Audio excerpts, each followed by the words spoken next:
to the talented gymnast who greatly influenced many of Sambo's early training methods. Being into Sambo is really hard because you have to be very flexible, agile. You have to be a gymnast, a martial artist. There's a lot that goes into their training. Almost. Yes, nice job. We couldn't hold a candle to Igor's students when it came to tumbling. Right on my.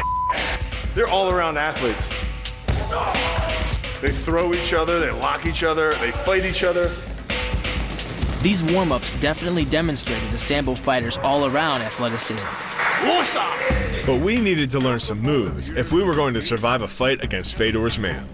So Igor showed us a move that required every ounce of a Sambo fighter's strength and agility. The Nožnici, or scissor takedown. I put my head across his body and get lapel. The takedown begins by hooking your arm under your opponent's and clamping down on his sleeve for control. Pull it and press down my shoulder to his shoulder. The knee is then kicked up and the leg splays out across the opponent's chest.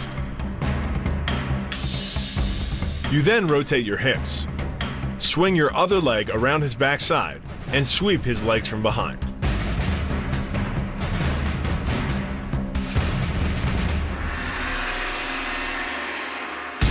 The key to the scissors takedown can be found in the move's name. Throwing your legs around either side of your opponent, one high on the torso, the other just in the crease of the knee, provides you with a lever on either side of his body. It's literally like a piece of paper between two blades of a scissor, only instead of slicing through paper, you're using a combination of potential and kinetic energy to cut through your opponent's center of gravity. The downward force exerted on his gi pulls your opponent across his tipping point. Along with your body weight, you generate enough instability in your opponent to drive his body to the mat, like a child tossing around a rag doll.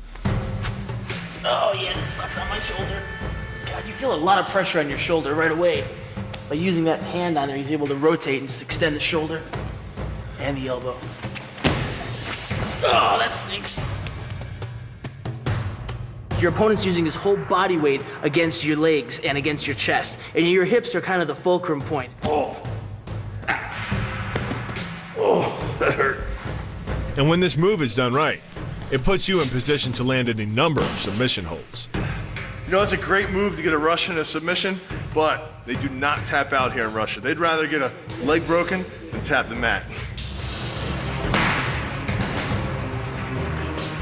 These Russian Sambo fighters sure could take a lot of abuse.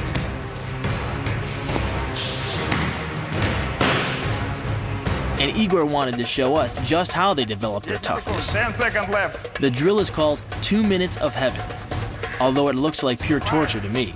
4, 3. But it's a great way to get used to the pain inflicted on you in a typical Sambo fight. Wow. It looks like a lot of fun. Lying flat on your back, 2 men control your legs via ankle locks, while 2 others put you in arm bars, pressing their legs against your throat, creating a choke. With 4 guys trying to twist your limbs to the breaking point, while 2 of them try to choke you out, 2 minutes in heaven feels like an eternity of pain. Oh, okay. I don't know what's worse, getting choked or getting cranked on. You know, not only do you have to worry about getting your arms pulled out of your sockets, but also their legs are cutting off the carotid arteries. So as you're going unconscious, you're getting pulled apart like a chicken. It's fun. I've been battered and bruised by some of the nastiest dudes the world of pro football has to offer. I figured I could survive 2 minutes in heaven, no problem.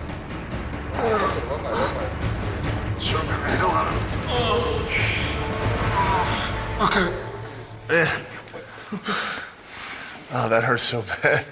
I don't know what ever went through anyone's head to invent something like this. 2 arm bars, 2 ankle locks. Man, I felt like I was being ripped apart, and you can't breathe either. Oh my God. These Russians are nuts. 2 minutes in heaven was just a precursor to the move Igor showed us next, the hip throw.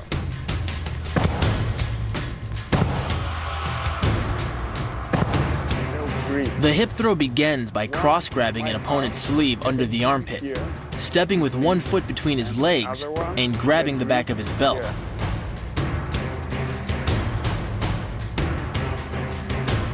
I put my hip across his body and step around This is my leg. Then with a jump and a quick twist with your feet, you bend forward and back your hips underneath your opponents.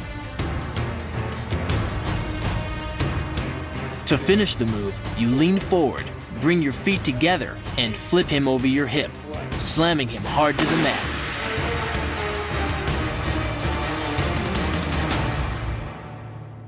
The hip throw capitalizes on the body mechanics of both you and your opponent. Thrusting your hips into your opponent's waist creates a pivot point around which his arm is the lever.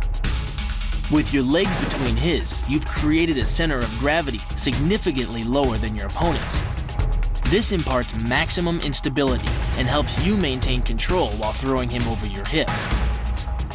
The throw, coupled with the downward force of gravity, generates a speed of 8 miles per hour, which can create more injury-producing impact energy than falling down a small flight of stairs.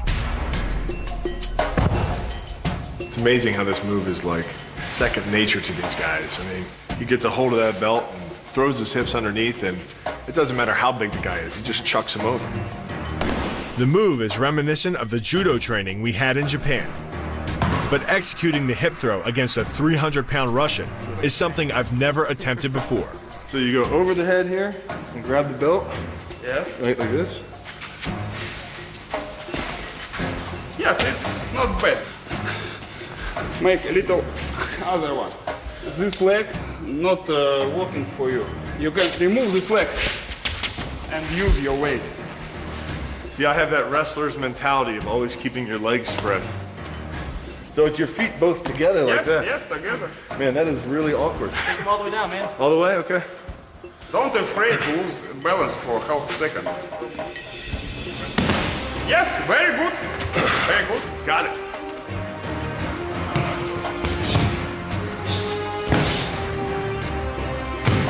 We now had a hip throw, a scissors takedown, a kick, and a leg sweep in our arsenal. But we need to find someone who could help us tie all of our training together. So we're headed deep into the Russian wilderness to work with 2 Sambo masters whose training regimen is considered the motherland's most brutal, and to pick up a few last-minute techniques we can use in our fight.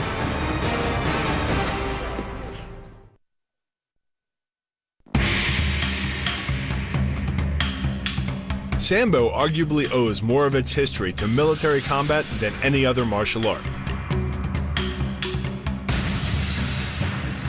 And we're headed into the rugged Russian wilderness to meet with a master who's one of the core ties between Sambo and Soviet military history, General Alexander Ratunsky.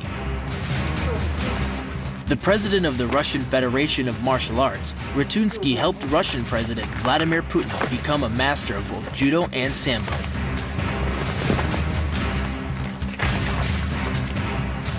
Along with his protege, Vadim Kolganov, Ratunsky has designed a training regimen that fuses combat Sambo, Spetsnaz, and the rugged Russian wilderness. Although at first glance, I wasn't sure if these guys were Sambo fighters or a mercenary army. If you get used to and accustomed to training under intense situations and environments like this, being in a ring or being in a gym is going to feel like a day in the park.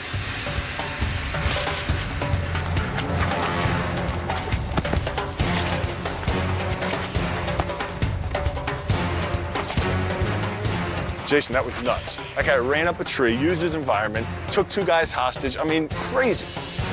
Russian Secret Service, the Spetsnaz, even Belarusian and Lithuanian armed forces, they all used Ratunsky's regimen. And it doesn't take long to understand why.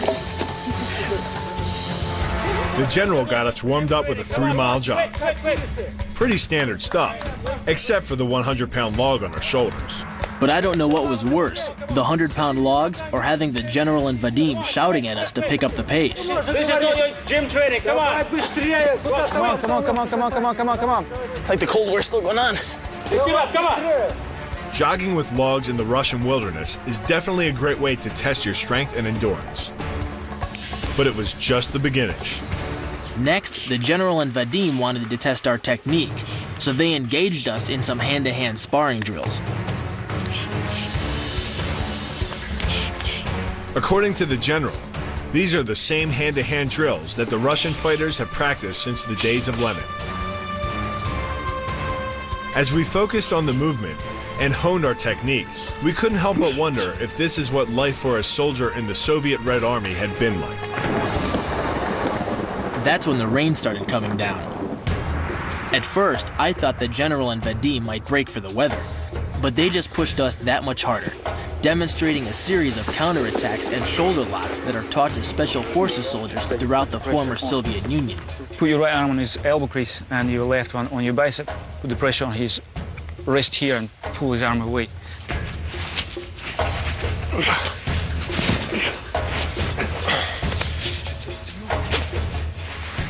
This is a really awesome move because you can really feel the opponent hurting. Jason, you feel that? Yep. Jason, don't you owe me some money? I owe you something, Bill, when I get up. The rain kept coming, and we kept training.